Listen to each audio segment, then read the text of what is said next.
Welcome, I'm Robert Metcalf, President of SHE, Social Health Education. In this video, I'll cover how you can save lives by being prevention informed about gun violence and recognizing warning signs of a possible shooter. SHE's goal is to save lives by teaching people about informed prevention, and learning to recognize warning signs of a possible shooter is essential for preventing a senseless tragedy. Every year, many thousands die or suffer injuries in the U.S. from gun violence. In most shootings, somebody knew it might happen but said nothing. And the number of mass shootings in the U.S. has spiked dramatically since 2010. Why aren't more people speaking up? What can you do to help prevent gun violence in neighborhoods, schools, workplace, and faith-based communities to which you belong? The short answer is to stay prevention informed about gun violence and help others in your community be prevention informed. We know from research on social change that when about 10% of a community, like a neighborhood, school, or business, are prevention informed on gun violence, shootings are averted, lives are saved, and the community is safer. Let's say your neighborhood or school or organization has 5,000 people in it. So then, according to the 10% tipping point rule of social change, when about 500 people are prevention informed, many acts of violence are prevented and your community is safer. So let's get to some basic prevention information about gun violence. An unpleasant subject, I know, but hang in there because it may help you save lives.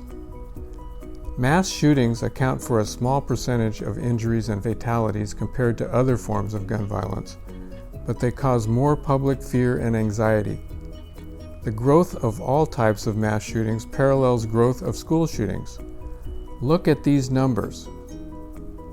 They show how gun violence in schools has grown from 16 shootings and 13 deaths in the decade when I was a child in the 1950s to 168 shootings and 176 deaths in this decade, as of June 2018.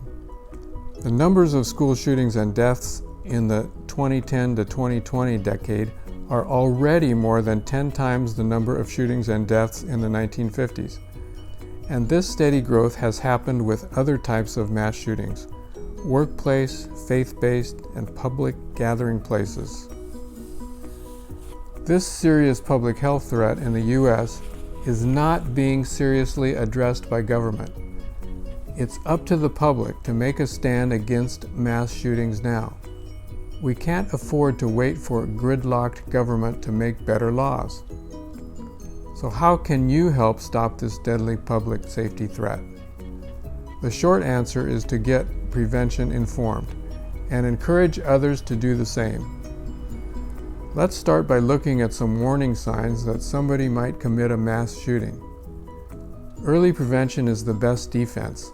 Identify a possible shooter before they commit the act so law enforcement can intervene or mental health support can be given. Prevention is a better solution than missing the warning signs and being forced to defend against an active shooter.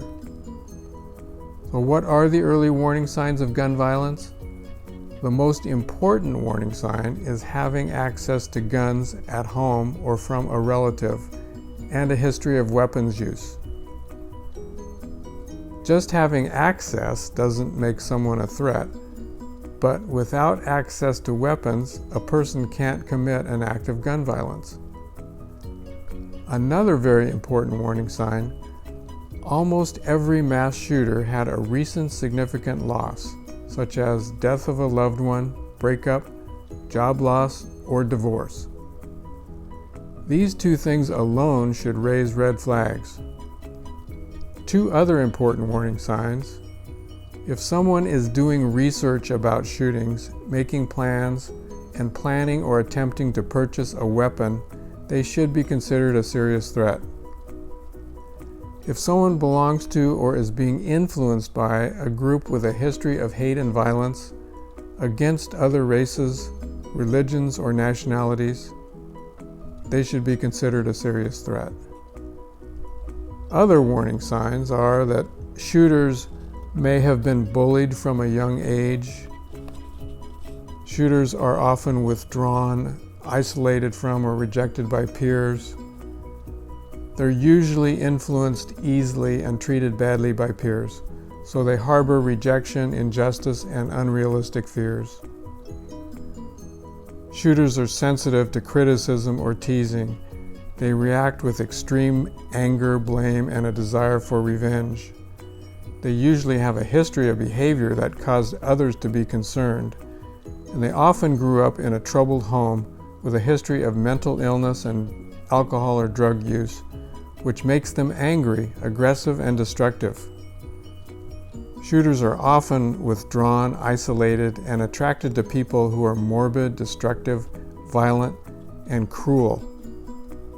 They express violence and destruction in art and creative projects. Violence is acceptable to them. Shooters feel bullied, persecuted, threatened, and they want revenge. They often have suicidal feelings of hopelessness, despair, or desperation. They want attention and retribution, so they develop a sick plan to commit an act of gun violence that will fulfill their desire for a moment of fame, to get revenge and end their life. They like to watch violent media and are fascinated by previous shootings. They admire websites and media about past shooters, like those from Columbine. And shooters often post warning signs on social media. And many threats can be detected by following a possible shooter online. So if you observe one or more of these signs in a person and they have a significant personal loss, along with access to weapons, call a safe and confidential contact. Watch the next video, Prevention 3, to learn more about this.